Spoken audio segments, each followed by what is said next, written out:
akanambia babako ameuawa kinyama, ameuawa na watu ambao wanajulikana hapo mtaani.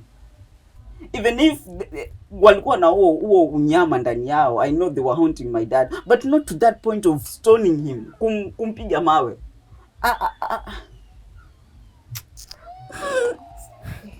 I was just, yani mimi nilikuwa tuna yani naomba tu nimalize hivi. Nirejeshe huyo mzee Nairobi akuje graduation.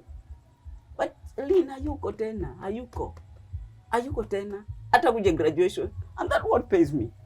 Somebody who paid price for my education, and then amekuja tu ameeliminatiwa hivi. Sasa hivi hapa ndo babangu walilaza. Hapo ndo walilaza babangu baada ya kumuua, wakachimba kaburi hata kabla sijakuja huku. Muogopi the more mna seek justice for your dad, the more watawakujia pia? Lynn, mimi sasa saa hii siogopi kitu. Already I'm disabled, so hata wakiwa si waue tu. Let them kill me. Mimi Lynn, until ile siku mimi nitakufa, I will continue to seek justice for my dad.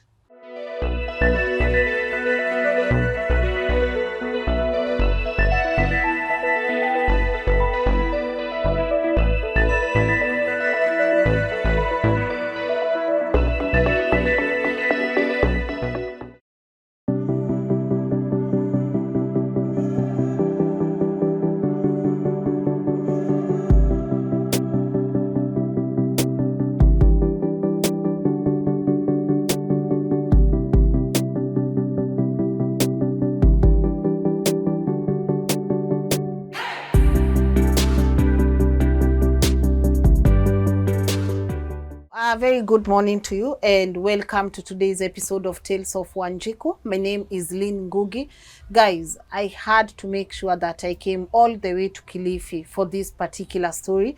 It breaks my heart that people can come, kill someone in front of his kids and have those people walking around like nothing happened.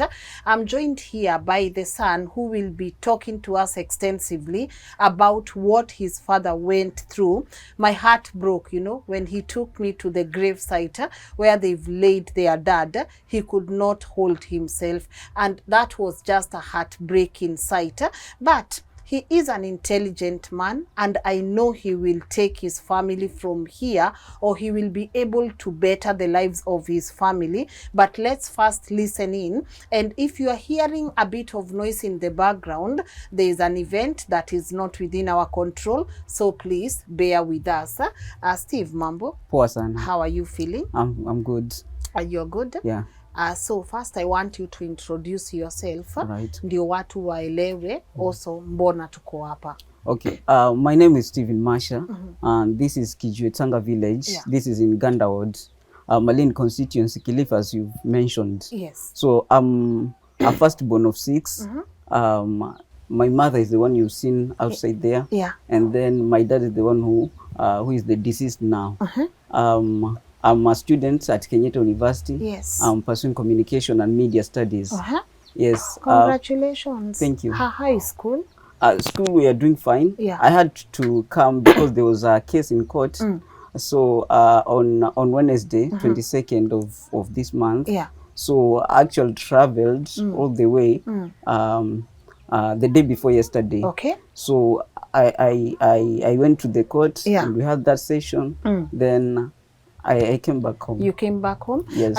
I know today's conversation is a bit sensitive, but in a nutshell, Steve, why are we here today? So the reason as to why you are here is to listen to my story.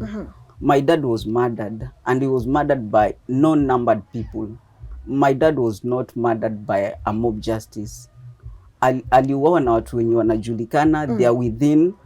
Even hata mkikuja hivi walikuwa wako pale tu kwa kijiwe hapo kwa stage mapikipiki. Really? So they've been here, we've been telling the police, we've even gone to extent kutumia pesa yetu kuambia wakuje wa arrest watu.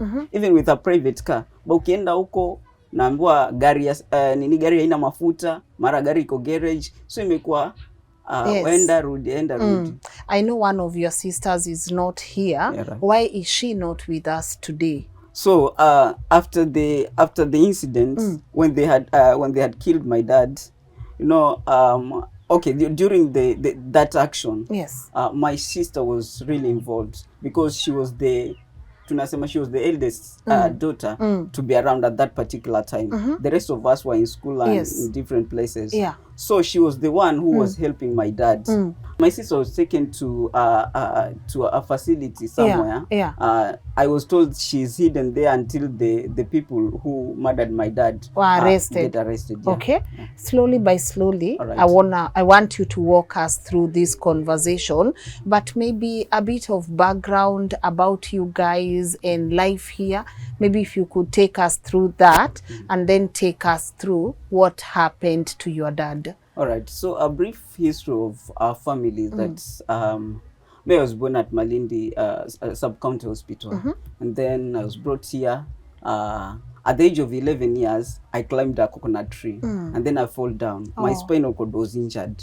Yes, my dad tried all he could, but I could not get medication to make me back on my feet. Okay. The doctors were saying that if I could have been taken either South Africa or India or European countries, maybe they could have operated me. But now at my age, they cannot do that because now the bones are already developed, so they cannot do that. So it was hectic at that particular time. So growing up, life was not that bad. At least we could survive. No one of us alifukuzwa shule because of lack of school fees. Yes. At least, even if dad didn't have anything, he could go there, explain to the teachers, like these children, just leave them. I'm going to hustle, then I'll bring back the money. So sometimes you could be sent home, yes, but when he takes you back there, he'll explain, and then he'll come along. You'll not come back with him. So and then my dad valued education so much. Even at the point of his death, dad loved education so much. He believed that education is the only way out. Yes. This village knows. Even if you get outside there and you ask the history of my dad and what he liked most, it was agriculture and education. Wow. That's all. Wow. Yeah. Yeah. So I'm looking at home. Was dad, what was dad's profession? How did he manage to raise you guys up? And how did it come that people started saying your dad is the one who made you disabled, or he's a witch, etc., etc.? So growing up, I came to see my dad. He used to work at a place in Lamu, and then I don't know what happened. He just left the work, and then he came. He started doing manual works like digging toilets for people and some hotels and the wells, visima vya maji. Yes. So that was his occupation. My dad hakuenda shule sana, hakusoma sana. He was not that learned. He went to Form 2, and then because of lack of school fees, he dropped out of school. So he became a teacher wa walimu wa Ngumbaru. Inaitwa elderly education, I don't know. Hiyo. So akafunza kidogo huko. And then akaachana nayo. At least that bit I saw in teaching. And then akaachana na hiyo. And then he started becoming a farmer, a peasant farmer. Okay. So but pia alikuwa anapenda sana kupanda hizo coconut trees. Yes. Like if you can observe hapa nje, there are a lot. Yes, there are a lot. So actually yeye alizipanda. So he liked agriculture so much. Na sana alikuwa anapenda kupanda minazi because this area cash crop huku ni coconut trees. Yes. So that's what he has used to educate us. Talk to me about how the people in this village perceived him. When did the rumors start, and exactly what happened that day? So people around perceived my dad as a hardworking person, a person who valued education so much. But it came to a point that people around our home started being uncomfortable, considering the fact he's the only one who had gone at least past class 8. Just I can say out of jealousy. So and again they were insecure with the piece of land that we are occupying. And this piece of land does not belong to my dad. It doesn't belong to any brother of my dad. It belonged to the grandfather. of my the father to my dad. Yes. So they just started claiming. Now what happened is that in this portion of land, it's my dad who planted so many coconut trees. So as I've told you, these coconut trees bring at least kuna ile venye inaweza revenue. So they were a little bit uncomfortable with that. Direct relatives or the community? Direct relatives, okay. Not the community. Direct relatives. So they needed a reason to just to deal with my dad. Yeah. So they couldn't find a reason really. So there was a time a child was born here, a child to my cousin, and he was born with big head. Hii condition inaitwa hydrocephalus. So because of lack of education, I can say, or ignorance, because none of them actually stepped into even mlango wa darasa. None of them. So they started saying that it's my dad who has bewitched the child, and now the head is growing. So instead of taking the child to hospital, they shifted the blame to my dad. That is the one who has caused that that condition. Yes. So I was still a small boy. I was around class 4 then. Okay. And in fact, at that particular day, I had gone to school.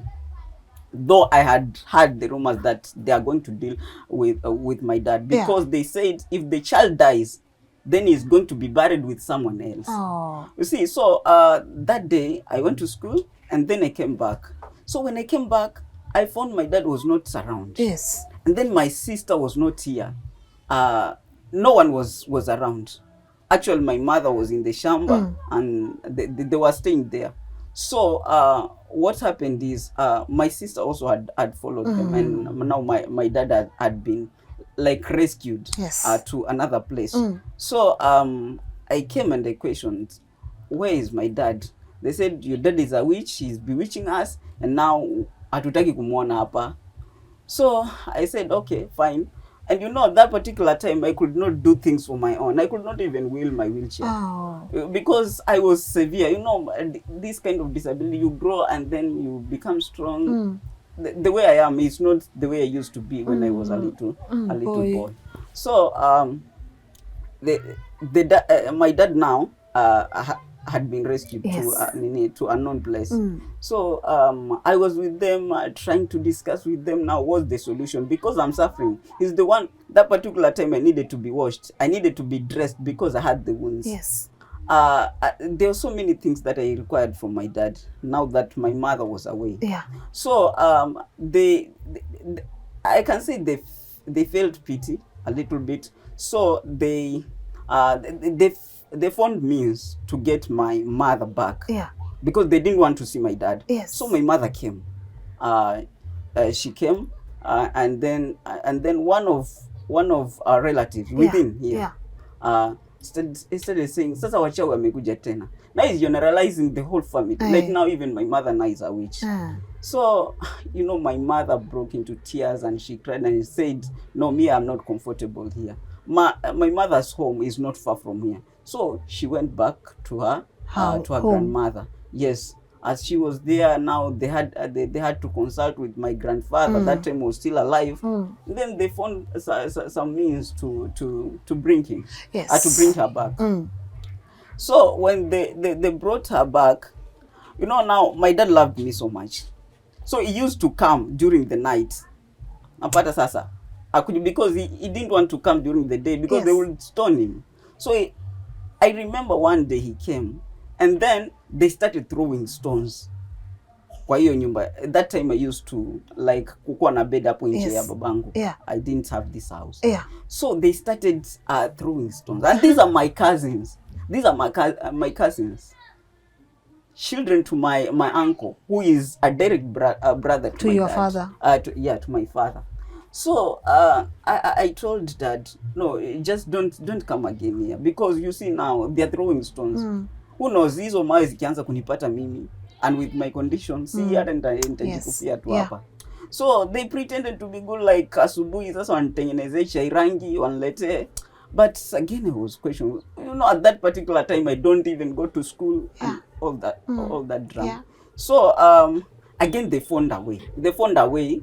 to come like nini reconciliation. Now so my dad was brought back, and then we had a round table. Yes. And we talked over the issue. They were asked, now if you're saying this man is a witch, Yeah. can you now give evidence which particular person has been bewitched and has actually died because of them? They became open. They said the issue here is this piece of land. We are not comfortable. We want it to be subdivided amongst us. Now, my dad has only one brother.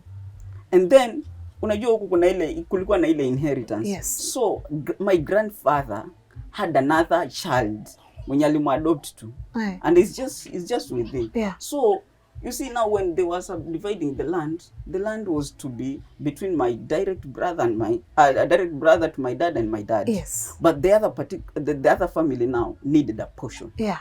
So they were given some portion. Yeah. But my grandfather wanted them. He told them, you just be around here, but you know your family is growing. Find a way to get somewhere else, so that when your family grows, at least you'll have somewhere to take your family. Yes.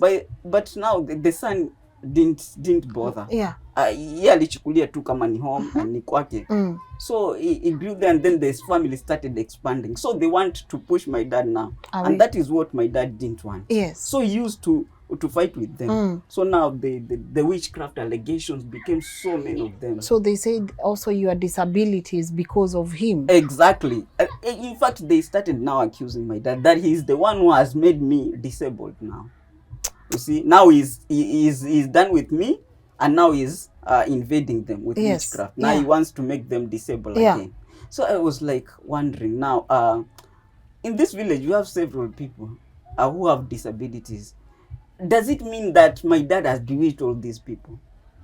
I had some questions, but no one could answer those questions. No one could answer those questions. Then I was still a little boy. So I didn't have muscles to take these people to the authorities. But as the time goes, you see the allegations escalated. There were so many that they had reached a point wanataka sasa wakimwona kwa njiani wanampiga.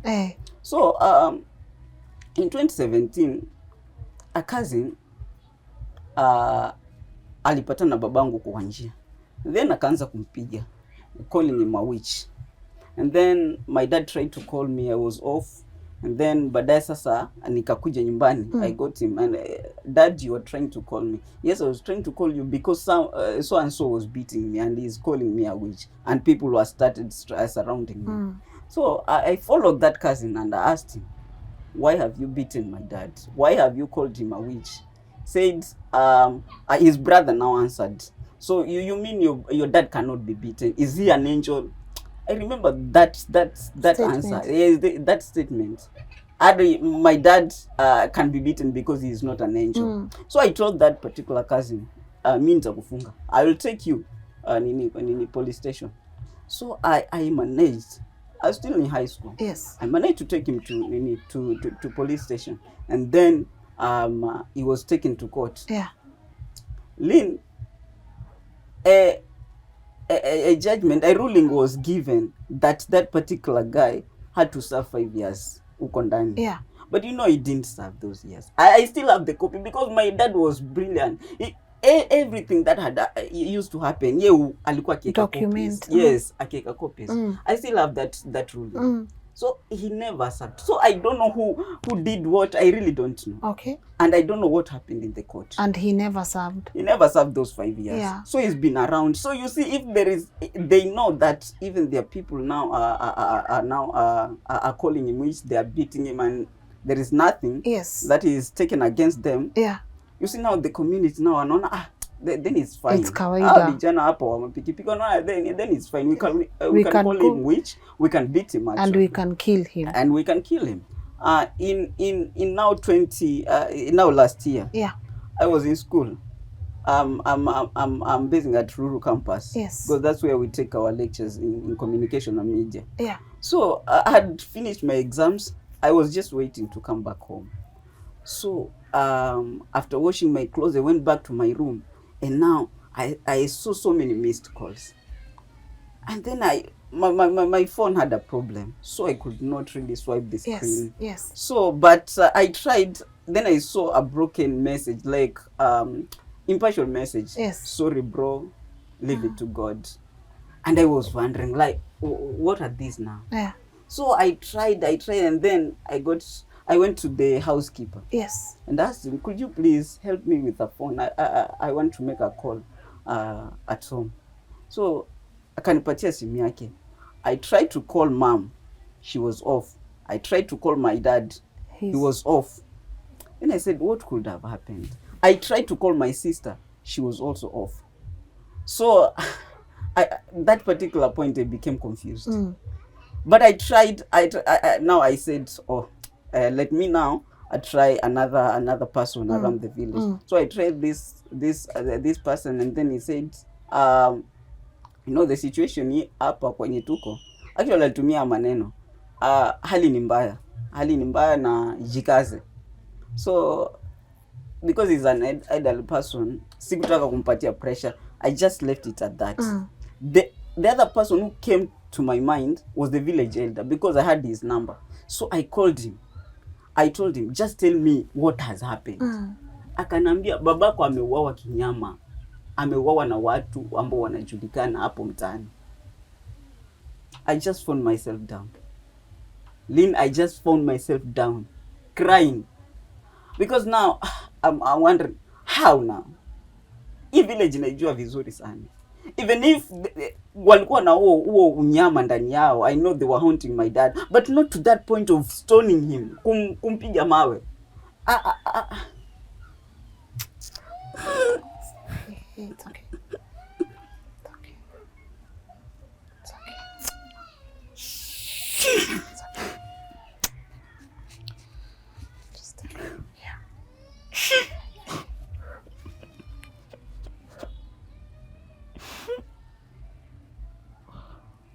So later on, I informed some of my friends, my classmates. I told them my dad has been murdered, so I need to go home. I was planning to go home tomorrow, but he asiezi kaa huku. But again, sikuwa na fare that, but because now unajua I had to make a call, ndo anitumanie fare. Now huyo mwenye anitumanie fare ndo ametolewa. So they did a small fundraising, of course, with the lecturers, and then nikapata fare sasa ya kukuja nyumbani. When I reached here, I could not believe my eyes. Babangu hayuko kweli. Babangu ameuawa kweli lini? My dad had been killed. That man used to welcome me with his broken English, with an grammar accent. How is Nairobi, my son? He is no longer here. I will never forget these words. There is a person, when we went to KU for the first time, I was with my dad, and there is a guy who is called Dedan. He's the one who helped us. So when I came back home, every time I come back home, He asks my you, dad used to ask me, how is Dedan? And then this man was no more here. He's not around. what happened that day? Now, they told me that a pastor, his wife, his mother-in-law and father-in-law, accompanied by a group of people, came to my home at around 10 a.m. or p.m.? A.m. 10 a.m. And when they reach here, my dad had just come from the small garden. Yes. Uko. I'll show you. The small garden. So he was just at that kitchen. Ako kanini hapo. So ako na majembe zake hata hajazieka, and they came. And now the pastor was telling now my dad, yani to hase is to heal. He's telling my dad to heal his wife. And this is a pastor. So my dad said, me, I do not have powers to make someone sick. Yes. I do not have those powers. So if this one is sick, then what we can do, maybe to take her to hospital. Yes. Or maybe to other church so that she can be prayed for. They said, no, we mzee sema vizuri. Sema vizuri. So people started trooping into our home. Unapata sasa, the way you see these are not gated house, so people started trooping out. Au watu nini wa mapigipigi sasa wakikuja. And then so when they saw people were coming, now hiyo group sasa ya pastor and that group yenye walikuwa wamekampa nayo wakatoka, and now they were with my dad and now with my sister now. So as they were going there now, the village elder came. Because wakikuwa huko now, see the guys wa mapigipigi sasa walikuwa wamekuja. So my dad alikuwa ameshikwa huku na vijana wenyewe wanajulikana, hadi mzee wa kijiji anawajua. And then there was another guy at the back, yani kama kumcrucify babangu. Sasa amekuwa kirogaroga watu, leo tutamuonyesha, leo lazima tu deal na yeye, we must finish this. And so mzee wa kijiji akamwambia no, mwacheni mara moja. So they left my dad. So after sasa kumwacha, babangu akaanza sasa kurudi. What I heard from the village elder, he said after sasa wamemwacha, hapo ametoka kwa boma yake. So akasema hakuna mtu yeyote anaweza trespass kwa boma yangu akuje anichezee. He had gained the courage, like hii nimeshinda. Unapata? And my sister was there. This is what I heard the village elder saying, that my sister said, kwani hao wanawezana kupigana na babangu hao? Because like anaona this is my dad, so I know she's just a little girl. So now my dad started coming back to his home now. Akikuja huku sasa, now au vijana sasa wakaanza kukuja in different directions, throwing stones now. Throwing stone, you don't even know where the stone is coming from. So akaingia pale kwa nyumba yake. Then akikuwa pale sasa, now stones zilikuwa zinatokea from all directions. So my sister now, that little girl, the 12-year-old little girl, said, baba toka huko uende kule kwa Kitao, now it's me, akuje kwa nyumba yangu, because hao watakuwa and then sisi tutasomeshwa na nani. That's what the girl says. Babangu sasa akatoka huko mbio, akakuja akaingia huku sasa. So lini ndo nyumba yenye baba aliuawa. This is my house actually. So hii mlango ilikuwa iko hivi. And then si amejifungia hapa ndani. Hii mlango ilikuwa sawa kabisa, but wakavunja sasa, wakapiga mawe, wakavunja. And then yeye alikuwa amejificha huko ndani.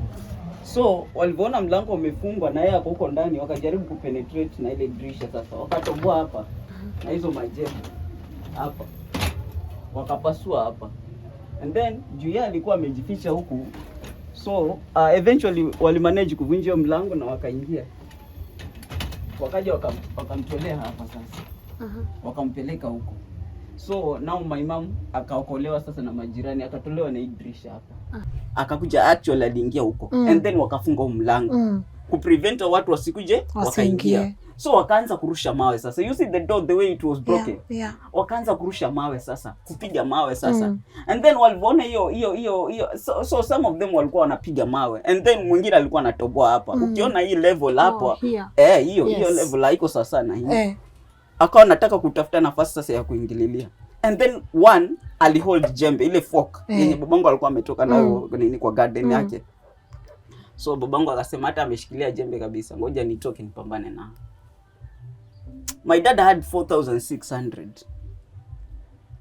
And now at that particular time my mom now had joined her because now hakuweza kukua huko. So now your mom and your dad, they are here. Yes, this is your house. This is my house now. Okay, so now this is your bedroom. Yeah, that's my bedroom. Okay. So mamangu sasa akaingia huko na babangu akwa huko. Yes. Na babangu ako na 4,600. So akasema hata ameshikilia jembe, ngoja tu nitoke ni deal now. Yes. He took those 4,600 na aka hand over kwa mama. Akatoka nao kujaribu kupambana. My sister told me, the 12-year-old, ati babangu aliangushwa kwa hii kitanda hapo chini ya mvungu ya hii kitanda. Blood oozing from all directions. And then wakakuja wakamvuruta, wakambwaga pale. So wakimbwaga pale sasa, now the guy now, the ring leader, I have his photo because he's a very stupid man. I bado hata nini hajatoa hizo photo kwa Facebook. So he came and unaona hii mota ya nini pistol ya kutwangia mahindi. Huko tunatonga mahindi na pistol. Akampiga nayo hapo mpaka mimi wakatoka. Babangu akalala pale. And then wakachukua sasa hizo logs zenye walikuwa wamempigia na mawe, wakamwekea kwa chest. And then now kulikuwa na mattress ya kitambo yenye mimi nilikuwa natumia. Then wakaiweka hapa sasa. So ile wanataka kumbani sasa, wamchome sasa. Now sasa ndo polisi sasa wanakuja. So polisi walipokuwa wanakuja, sema polisi wanakuja. Wakaanza kutoroka sasa. And then police came, they found my boss dad, body ya daddy ko pale. He had already died. Wamemshatoa meno, wamegonga hapa kwa kifua, hana kifua tena. Actually walikuja akachukua mzoga, walikuja akachukua maiti wakaipeleka huko. God. Babangu alikufa kifo cha uchungu sana. Tuone.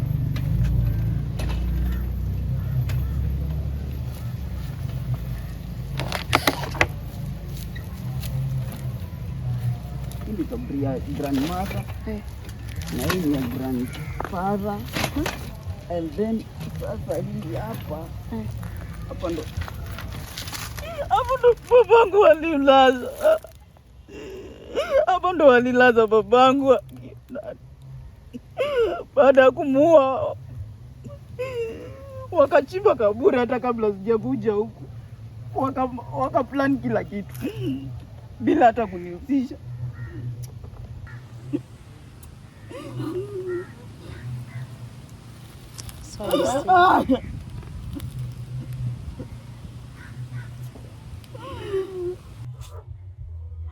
This is a death that you cannot even wish your enemy to go through. Tell me about the guy. Who is he? The guy is called Nduria. He's just yeye ni mtu wa pikipiki, anapeleka tu pikipiki. Huo wakati after kumuua, actually alikuja mazishi. Mimi sikumuona lakini niliambiwa kwamba alikuja mazishi na actually alikuja pale kwa kaburi. People know him. Huku mtaani wanamjua. And this is the man, even your own sister, the witnesses, they saw him. My sister anajua wote. My sister mentioned 10 people and she knows them. She knows them by face. Akiwaona anawa point. This is a 12-year-old girl. She is not ati huyo mtoto ati anaweza sahau sura. No. Now to make the matter worse, as after the burial, so now the kid, unajua huku unamtuma tu mtoto aende hapo kwa soko, aende akabai chakula and then arudi. Sasa mamangu alikuwa amemtuma. Akakuja asema, nimeenda kule lakini wamenifungia barabara, like wameweka mapikipiki hivi wakablock barabara. So mimi nilivyoona hivyo nikapitia kwingine. So mimi she is very talkative. Nikachukulia huyu naye anaongea mambo mengi. But alikuwa ametoka shule hiyo siku. Ilikuwa lunch time. Then she went back to school. Unajua huko wanakuja lab then wanarudi. Wanakuja lunch and then wanarudi. So she went back to school. But in the evening nikakuja sasa nikamuuliza. So mbona wanakuwekea mapikipiki kwa nje? Akanambia actually it's not the first time. Dad akiwa mochari bado tu walinishikilia logs. Hawakunipiga lakini walikuwa wamenishikilia logs. So mimi tu nikapita na hawakunigusa. So nikaona if kama hii nitaendelea kuiacha then anything can happen. So immediately I called hiyo usiku. I called our village elder nikamuinform. So kumwambia yes sijui alipigia chief and then chief akapigia sijui DCC. Akaambia leta mtoto sahi usiku asilale huko. And then the village elder called me akasema sahi tukimtoa unajua tutatumia dereva wa pikipiki kumpeleka. Hii itasambaa mtaani. So what you should do, acha tu assume kwamba hakuna kitu kimefanyika. Then kesho sasa wewe mchukue umpeleke.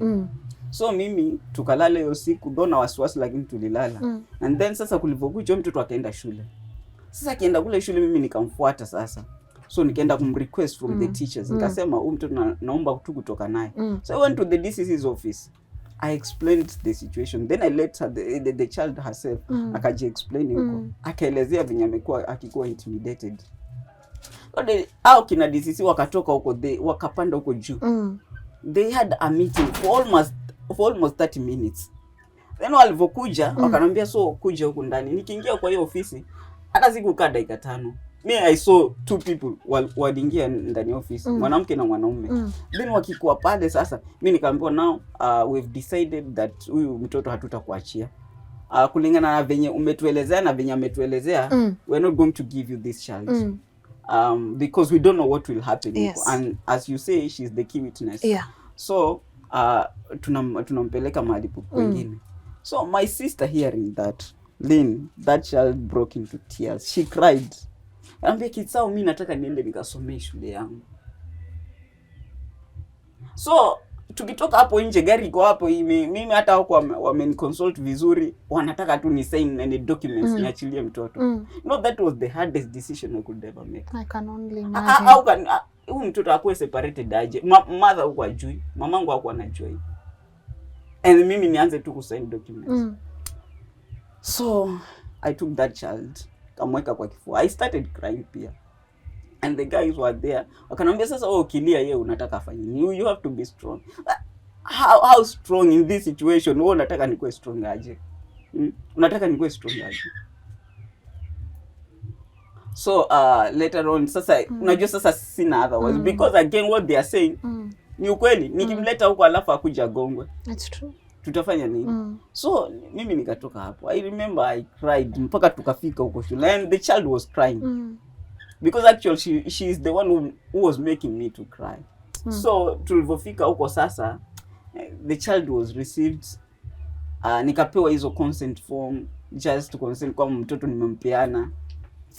I was hesitating lakini hakuna kitu ningefanya. So mimi nikasign and then nikaambiwa huyu mtoto unaona venye yako hapa, you're the only person who is allowed to come in. Even your mother hafai kukuja hapa.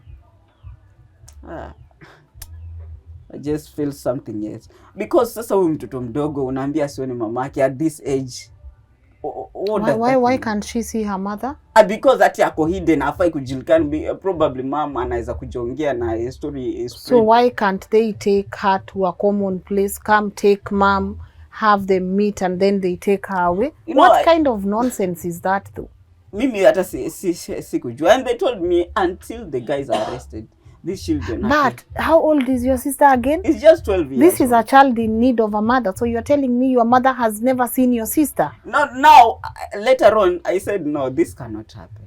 This cannot happen. Because now, you know, after hiyo nini, me, I came home. And my mom was questioning me, where is Eunice? Where is her? Where is she? So, mimi nikamwambia, by the mom, mtoto alichukuliwa. Mtoto alichukuliwa na serikali na amewekwa huko. So na nimeambiwa huko mwenye nafaa kumuona ni mimi peke yangu because of our security. The security is okay. Yeah. Of course they are taking precautions, but do they also understand she's a 12-year-old who needs the mother too? So me, I even asked like sasa akikuwa hapa huyu mtoto through hizo vitu zote aliwitness. She's just a little girl. Akiona hivi babake aliuawa. Mamangu was telling me after dad now body yake imelazwa hapo. You know mtoto hajui hata venye mtu anakufa. Alienda kwa mamangu anauliza, hivi ndo mtu anakufa, hivi ndo babangu amekufa. You know, ajua hata mtu anakufa aje. So me I said no, mimi hata sikai sana huwa naenda shule. So sasa kama si yuko shule basi mtoto hataonekana.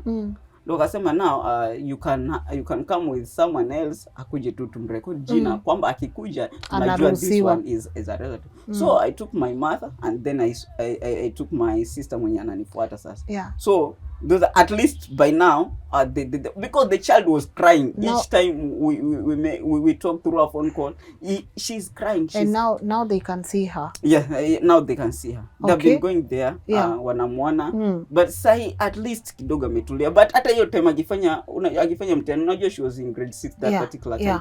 So she used to cry a lot. Like kwa nini mimi siwezi kuja nyumbani? Mimi nataka kukuja nyumbani.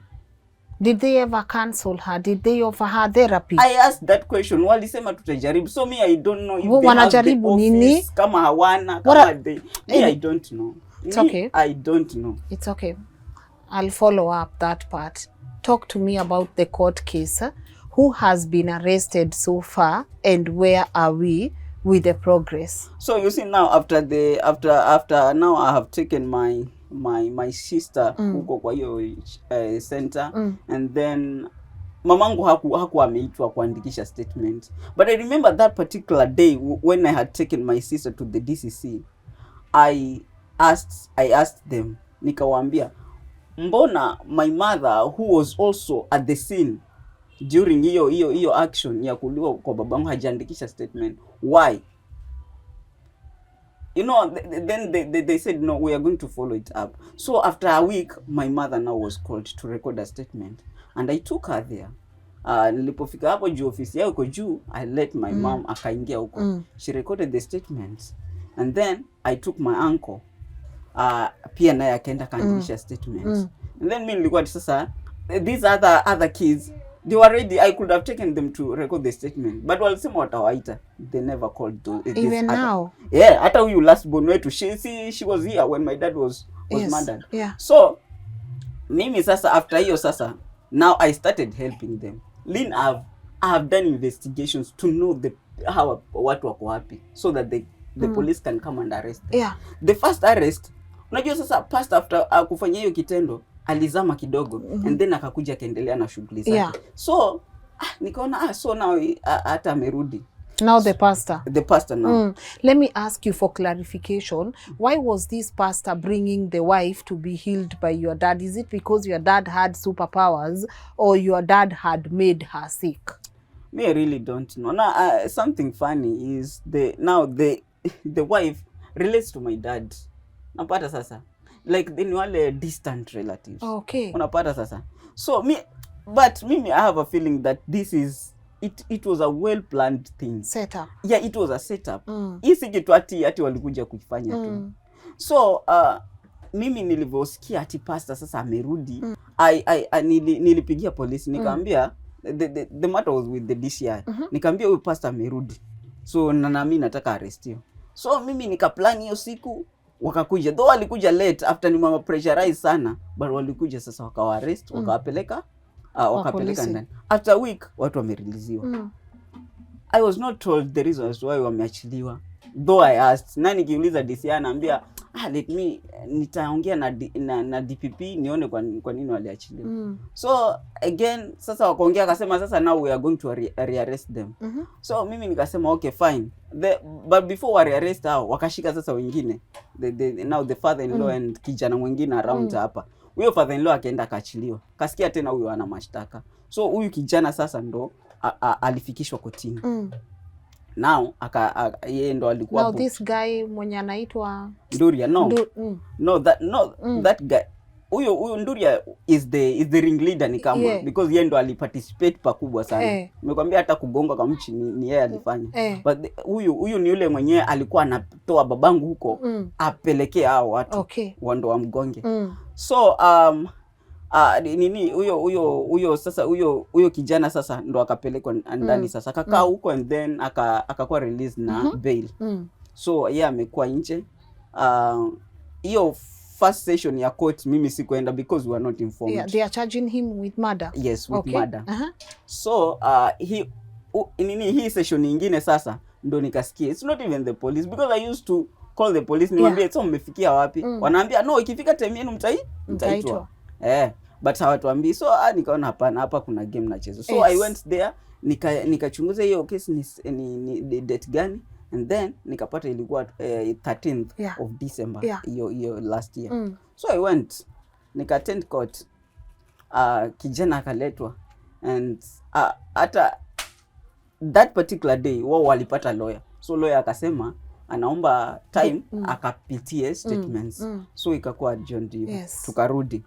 Now juzi mimi nikiwa shule, mamangu akanipigia simu akaniambia mimi juzi nilipatiwa barua nataikana kotini.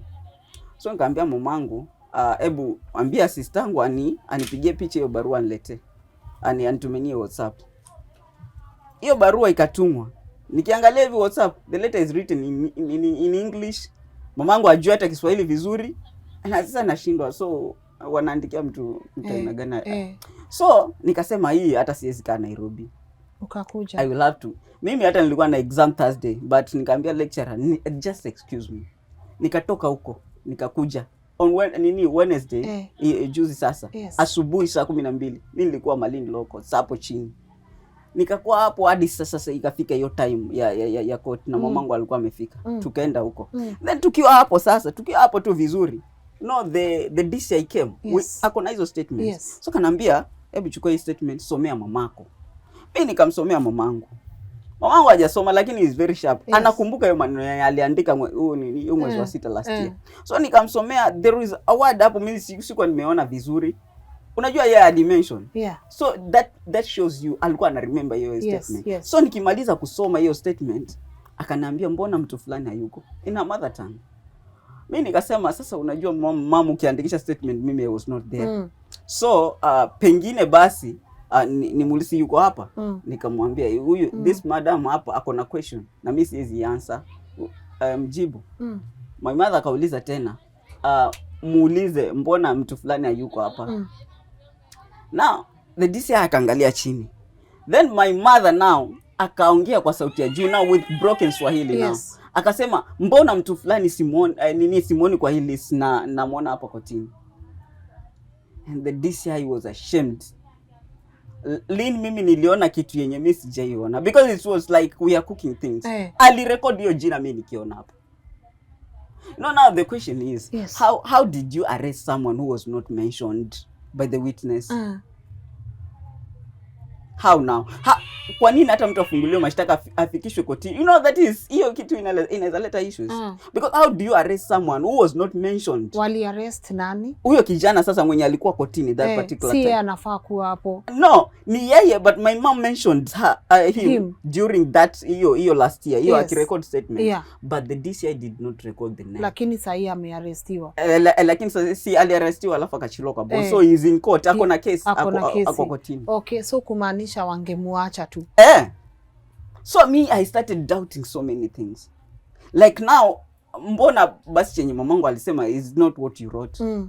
So my mom testified before the court and then she was cross-examined. Nimekwambia walikuwa na lawyer. So lawyer kaanza kuuliza maswali mamangu, sijui mbona huyu mtu kwa statement zenye niko nazo hayuko.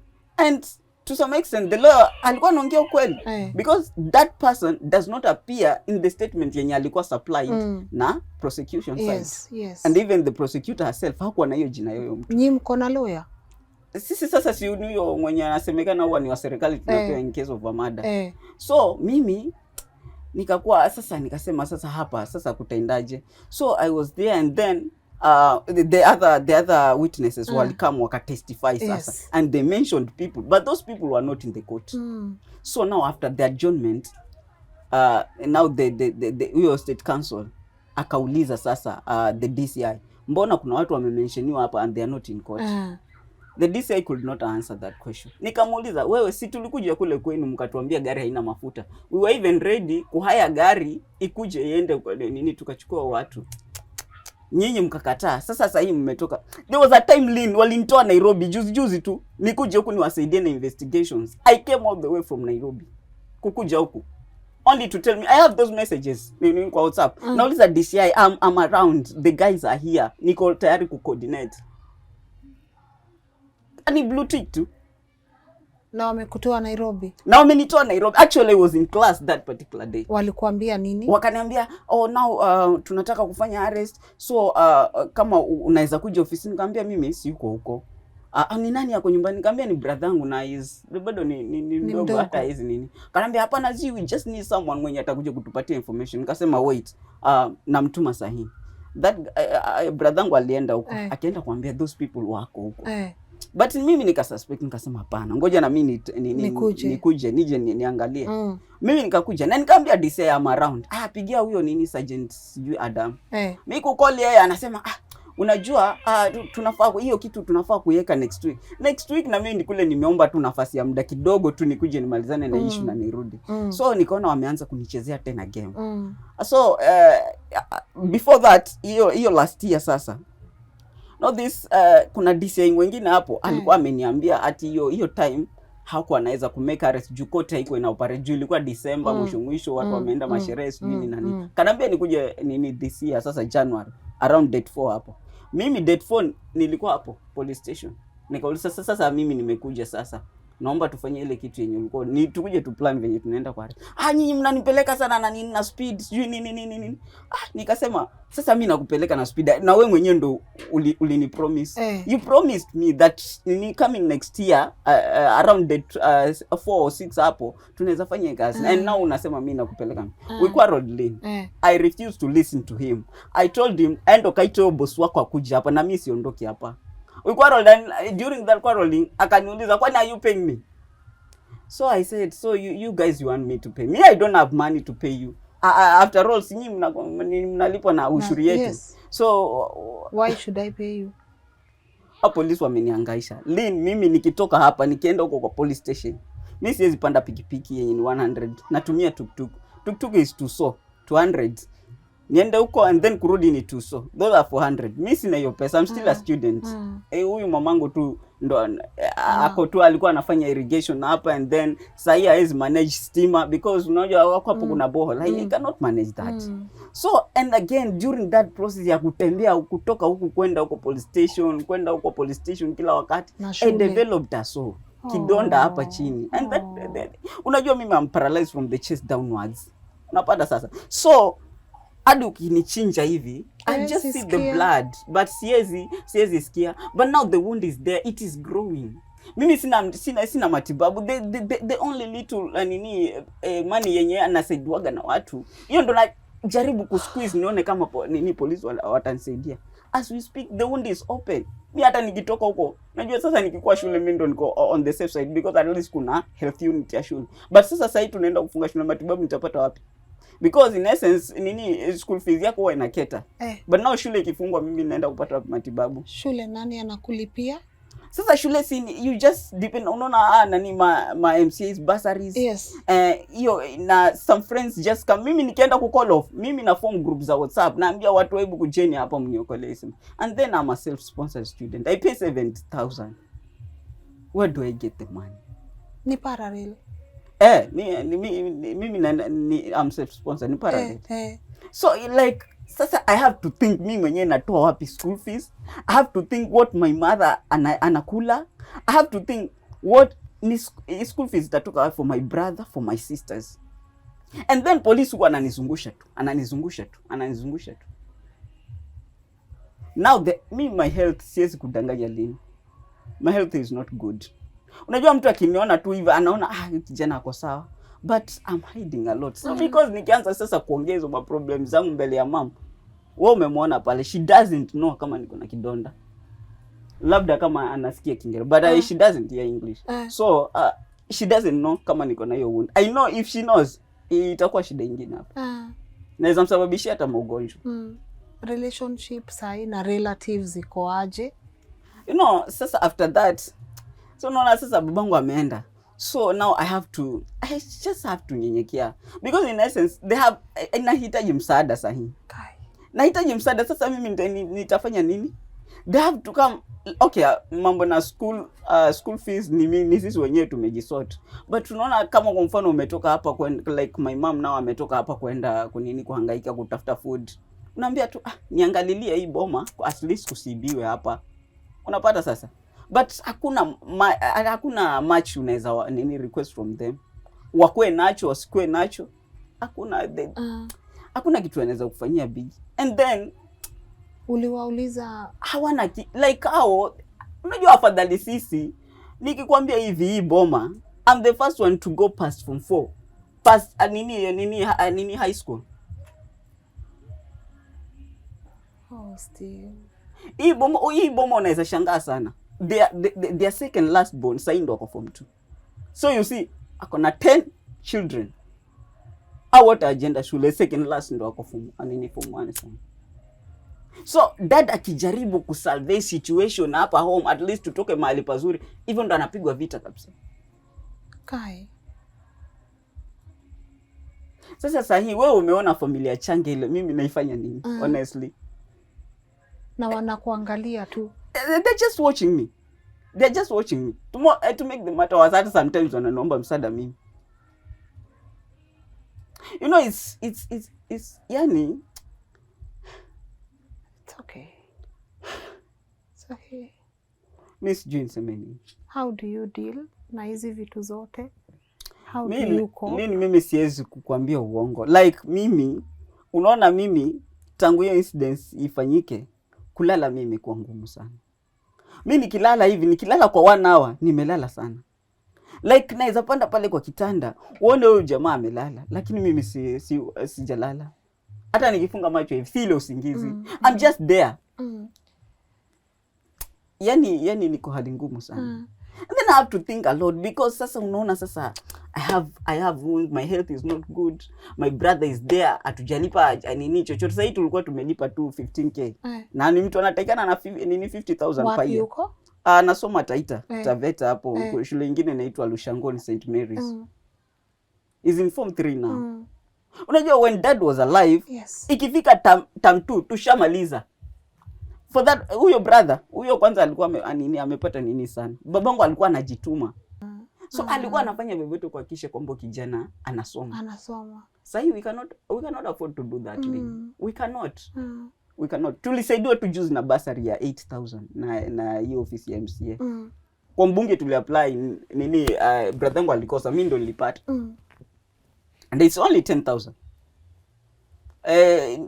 Ni rare sana nini county government ama national government CDF wakupatie full scholarship.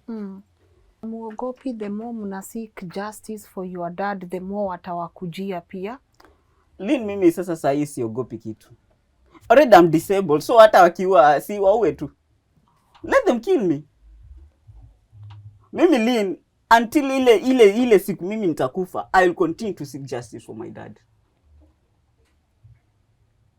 Let them come. Hii nyumba si hata walipasua milango. I told my mom, sitaki kuona milango imetengenezwa. Let them come.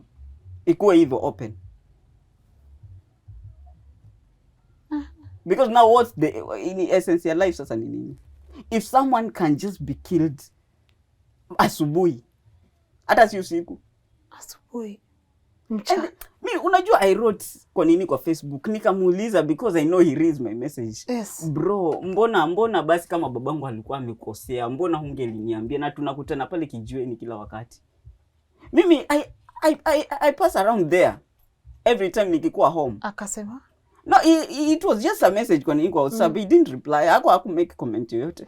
Watu huko wanasemanga nini? Sasa si unajua huko watu apart from wenye walienda wakatoa testimonies huko wakakuwa witnesses. People are just there wanauliza hii kesi imefikia wapi.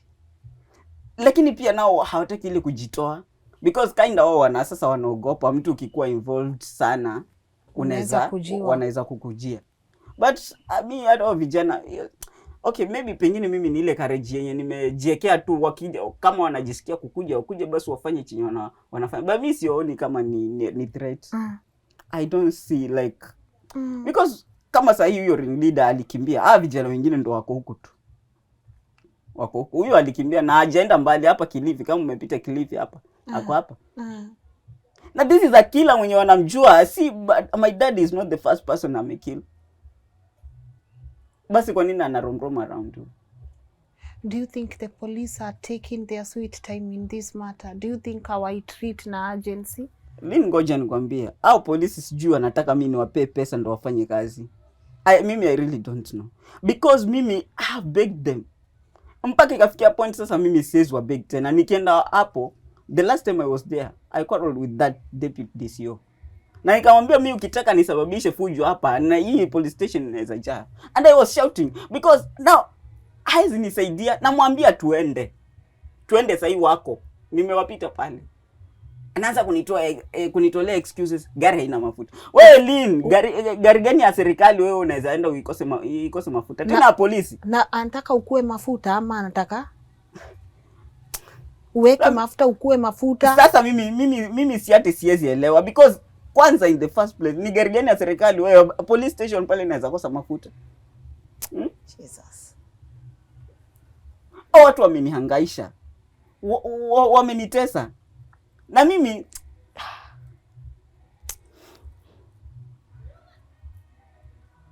mbona basi hata president asisikie historia anione huruma at least? No, talk to him. He is supposed to be serving you. Steve, look here. direct kwa hii camera and address the president of this country. Mi president, kuna wakati mimi nilikusikiza sana kwa YouTube. Alikuwa anaambia polisi, sijui kama ilikuwa State House ama wapi, na ukaambia polisi kwamba hao wananchi at least tuwasaidie because sisi wenyewe tunaweza jisaidia. Like the officials of the government wanaweza jisaidia, but sisi hatuwezi jisaidia, so watusaidie. President, I'm requesting you, it's time now. At least nipate justice ya my dad. I know I will not sit amwona tena, but I'm requesting you. Just command those people hapo hiyo Malin police station, DCI division, wamake hizo arrest za watu. Mimi inaniuma sana nikiwaona wanamangamanga tu kumtani. This thing has caused me problems. It has caused me wounds. Na doctors kuna kitu waliniambia. Don't nilikuwa mtoto mdogo. If the wound comes into contact with my body, that wound won't heal again. Sasa kama mimi nitakuwa nikitembea tu kila wakati naenda kwa hiyo police station and then sisaidiki, watasaidia kina nani? What does hii government itasaidia kina nani? Kama mimi siwezi saidika na hata niko kwa wheelchair, itasaidia nani? I'm requesting that nipate hiyo help. At least tu yani nipate hiyo nini? Closure. Yeah. Your dad. Unataka watu wakumbuke babako aje? Me I know. Hata without nini kumention, wao wenyewe wanajua. My dad will be remembered to be a person mwenye alipenda sana education. Babangu alipenda elimu. I'm his firstborn. Na amenifundisha sana. Amejaribu all his means kunifundisha. But hata watu wengine hapa around hapa mtaani, they know. They used to seek advice. Ukitoka hapa mtaani ukiuliza watakwambia, huyo mzee tulikuwa tunamtegemea. He was a resource in this community. Anaitwa mzee full names? Babangu alikuwa anaitwa Mzee Masha Mweni Tsofa. But alikuwa na jina ya utani, alikuwa anaitwa Kamonzo. Yes, they know him. Wanamjua. Walimu wote Kijiwe Tanga, hata wao after dad amekufa sasa walisema tumepoteza mzazi. Dad valued education. Babangu alisema mimi nawasomesha, si mje mnisaidie nyinyi, mje mjisaidie nyinyi wenyewe. And you've done good. You've done I'm good. Telling you, when mimi nilipopata disability, nilipopata spinal cord injury. No, easy things za ku fight for disability rights nini kwa accessibility nini, they were not there. But my dad, I'll fight for my space. Me, I went to a regular high school. I went to a regular primary school. Hiyo Kijiwe Tanga umepita hapo. My dad hakutaka mimi nisome kwa special school because alikuwa anaamini huyu kijana ako na nafasi ya kusomea. My dad used to come to my high school. High school yangu haiko mbali, just Malindi High School. It's a boarding na it's a boys school. But hakuwa anaruhusu ati mimi niende nikikuja huku. So I used to stay there, but alikuwa anakuja almost every week, alikuwa anakuja kuniona. Kukuwe na visiting day kusikue, dad used to come. Mimi nikimaliza shule high school, babangu ndo alinipeleka KU. Hiyo siku nakumbuka vizuri sana. Tulienda tukalala huko. Hiyo bed ya Longonot. Na yeye? Because ilikuwa imekuwa usiku, Nairobi ajui mtu. Sasa alikuwa anaenda kwa nini wapi.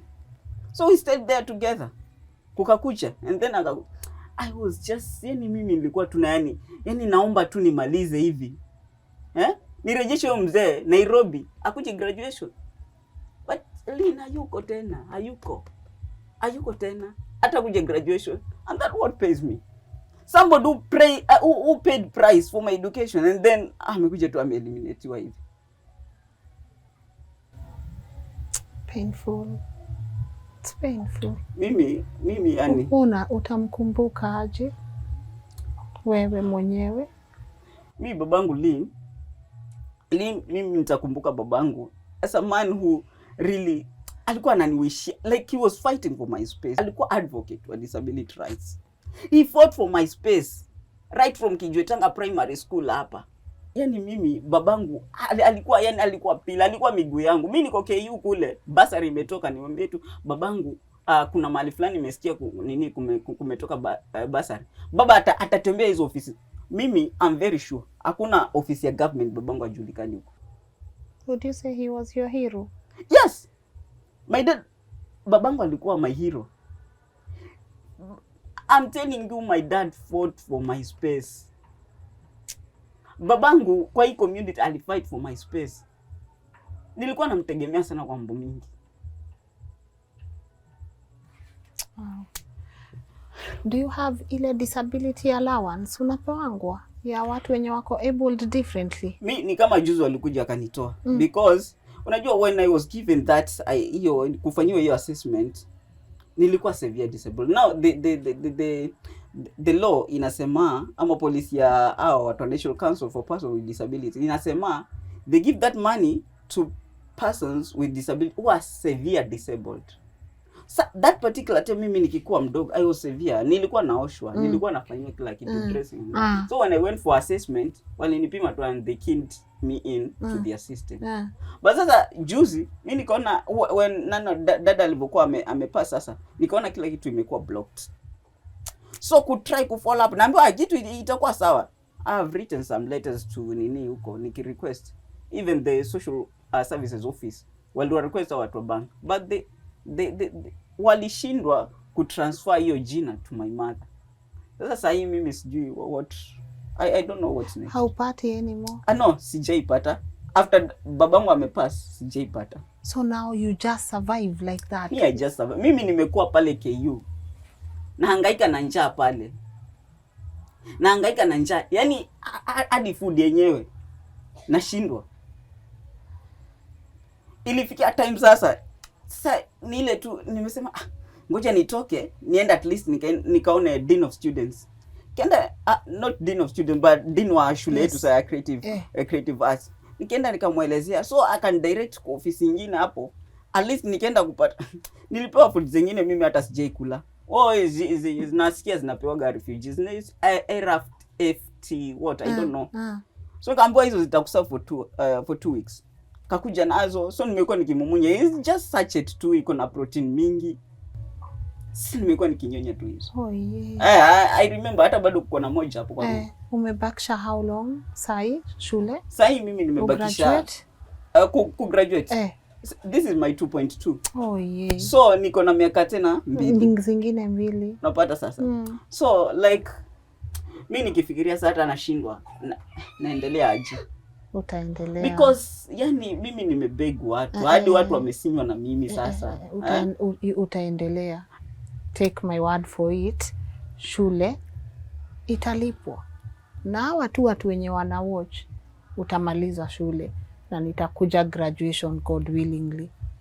Okay? Sawa. Sawa. It's okay. It's okay. At least ile kitu dada alifaitia lazima uendelee kukazana nayo. Look at you. Well articulated, decent, you know, vision, a fighter. You can't stop now. You can't give up on yourself right now. Imagine hata dad penye yako. He's saying, my son, maliza hii kitu.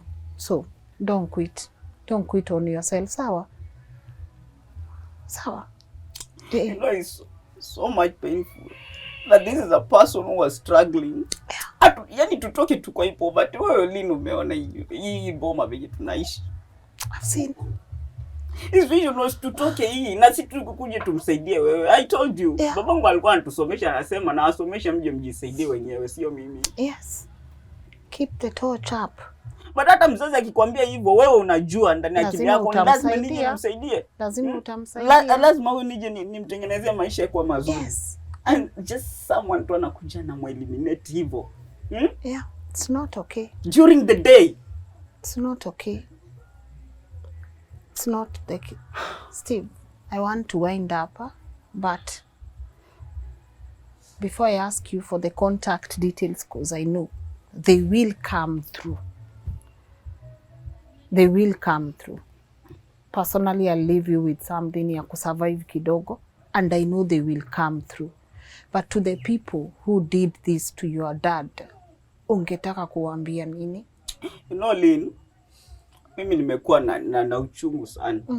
Whenever I see them, nilikuwa na bebo hiyo like niko na hiyo uchungu sana. But kuna wakati mimi nilienda kwa counseling offices huko KU. Wakanambia you have to forgive. nilistruggle sana na hiyo word ya kuforgive. So what do I forgive? The people who took away my dad's life, na wasamea aje? But that madam told me forgiveness means ni wewe mwenyewe ukuwe right. And then I still struggled.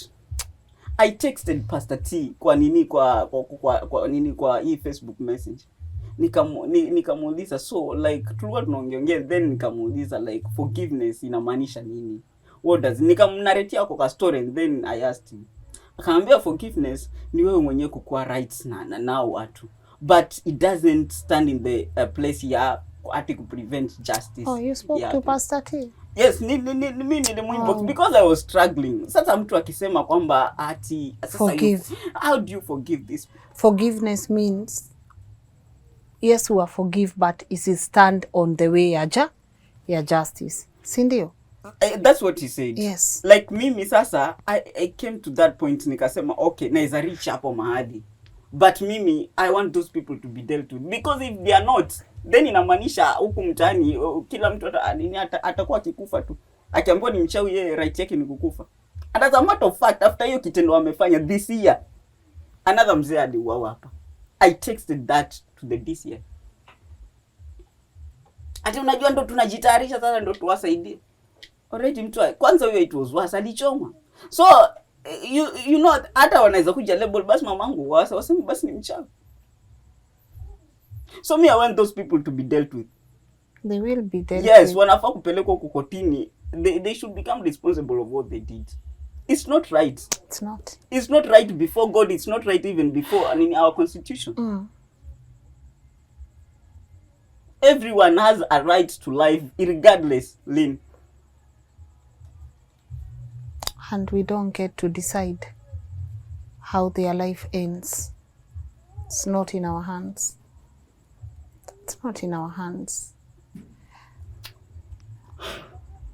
Steve, you're allowed to wind up, but for the purpose, there's nothing we as a community or the people that are watching can do to bring Dad back.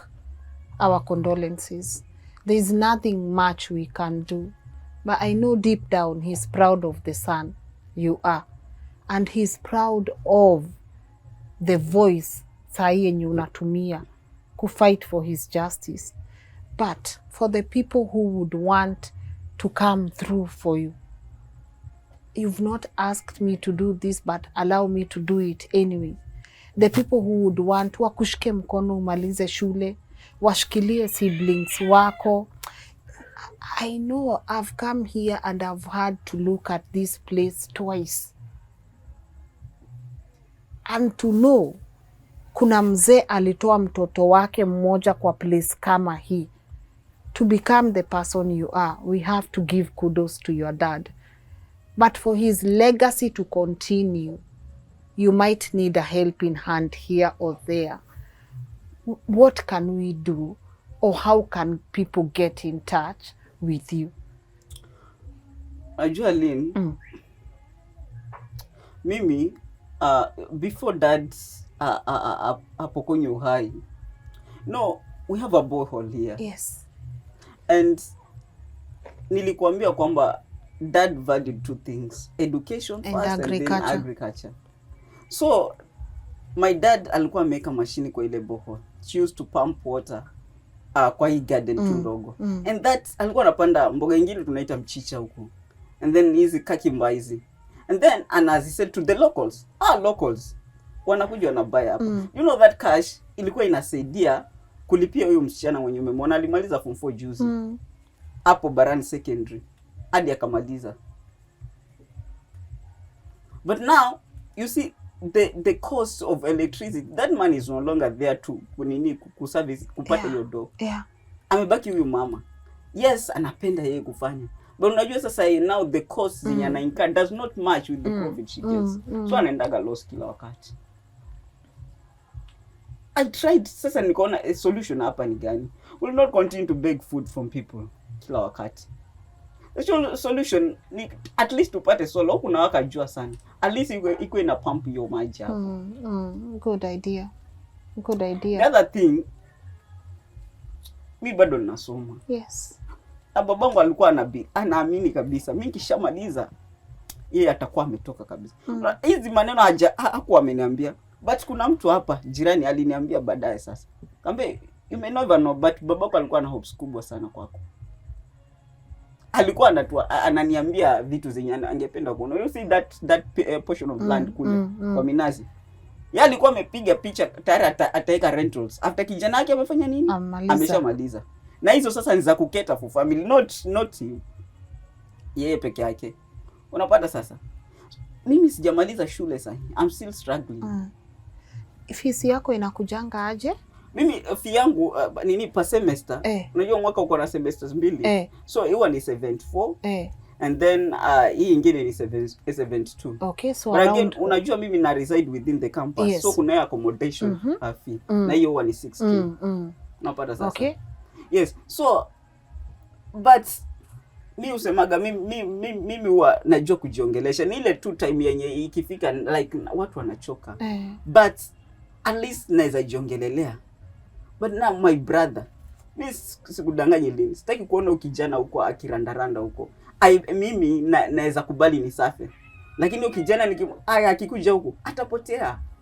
This environment, yes, iko na mambo mingi sana. Nataka tu at least amalize hiyo form 4. Yes. Is a very intelligent person. Last time alitoka kwa shule alikuwa na grade ya B+. Then I have my sister hapa. Huyu sasa unajua naye hakufanya fit because during that period dada kikinini sasa ndio alikuwa anajiprepare sasa kufanya mtihani. Sasa sijui ni mashock ama ni nini. Then kuna hao wengine sasa, hao wengine wako huyo last born wetu wako primary. The other kid ni huyo mwenye amechukuliwa na serikali. At least huyo as much as inatumiza, and I told my mom this, sisi tunaumia ndio nini ndani ya zetu because hatuko na yeye. But at least huko anapewa chakula, anapata maji, anapata mavazi. So ndio inatumiza, lakini for this particular time acha tu akae huko because hata akikuja hapa mimi Steven sina uwezo wa kuendelea ku educate yeye. Uko na namba ya M-Pesa? Yes. Unaweza uko comfortable kupeana na majina kamili? Hebu peana please. So my M-Pesa number is 0795 517 108. 0795 517 108. Majina kamili italeta Steven Kitsao Karisa. Okay. Yes, those are my full names. Those are your full names. Yes. Yeah, Steve. Najua sipendi kusema everything happens for a reason. Sioni reason yoyote yenye ingetuma your dad anyang'anywe uhai. So I won't say that everything happens for a reason. But I know maybe with this episode and the people that are watching and the voices that are going to be raised, at least may the people who did this to your dad be held accountable so that unaweza breathe. Your dad will not come back, but you can breathe. You can breathe. And I want to encourage you once again. Endelea kutia bidii. It might be hard, but I know what it means to have a parent in some of the most, ushaona hizi places ziko na poverty kabisa, na mzazi anajitolea area lale njaa ndio watoto wake wasome. I know what that means to a parent. I know what education means to a parent mwenye anajua hiyo ndio kitu inaweza kutoa hapa to another place. So whatever help comes, prioritize your education and that of your siblings. Sini sawa? I know mtu anaweza jitolea hata anunulie mom solar. I know hizo rentals kumoja utakuja kujenga, but most importantly prioritize education yako na ya siblings wako. Sini sawa? I am happy I came. I know it's been a long time. Pole last time singe manage kukuja, but I'm glad I'm here now. And I wish you well. You did not deserve things. You did not deserve this. And I hope the police, if you are watching, which police station is dealing with your dad's case? Malindi Police Station. The guys at Malindi Police Station, I hope you are watching. The Office of the President, a very special message to the president from this young man. Play it for the president. I don't know, guys, and we are dealing with these cases a lot. We just covered a story that will air here soon also, of a woman aliuliwa huko Murang'a, watu wakisema ni mchawi, and the underlying factor has always been watu, you know, tulikuwa tunaongea na a man mwenye ana rescue elder wazee kutoka kwa mikono za watu wenye wanawaekelea ni wachawi, and one of the underlying factor ni these people have pieces of land, and we sat back and we looked at it and we were like, God, it's true. There is always a property in question. There is always wanataka kumwekelea hivi ndio wachukue mali zake. Yani it's never about, and even if someone is a witch, what right do you have to take a person's life? That power is not in your hands. And then the most painful part is that when that happens, the people responsible get to walk here free as if nothing happened. Don't you understand that's a life lost? Don't you understand that's a father gone? Don't you understand it's not within your right to take someone's life? Don't you understand that as a community, I might not have the ability to continue doing these shows if we don't start holding each other accountable as a community, and I have to be able to bring you these stories so that they can serve as a lesson. Don't you understand that maybe for some reason I might not be able to bring hizi story kila wakati, and you are the eyes and the voices in the community? Why do we keep quiet as a community? Kwanza, authorities wako tu hapa. Why do you keep quiet? Ebu nikuulize, unaitisha mtoto kwa huyu pesa ya mafuta ya gari, like common sense, like what do you think honestly? Like honestly, guys, if we are not holding each other accountable kwa hiyo community yenye tuko, these things will continue happening. Hold your neighbor accountable. Hakuna venye watu wanaweza shikana hivi kwa njia watu kaa 10 waseme tunaenda kuua mzee, and you as a community you are just there watching, kunaendelea aje, atu walisema nini? No, you stop it and you say, if at all mzee kuna kitu amekosea, can the law deal with this man? You are not the law. Do not take the law in your own hands. And as we wind up, can we come through for Stephen and his family? Personally, I'll do the small I can, but can we come through, guys? You know how we do it. Contact details zimekuwa hapo. Pretty sure by the time I hear this, he will have a pay bill number. So, guys, can we come through for him? Can we, even if we are not able to bring his dad back, but can we elevate him the best way we know how? Is on your contact details. And I can't wait for the day I bring you a follow-up saying, this and this and this person have been arrested because of taking the law into their own hands and ending the life of his father. It's not your job to kill people.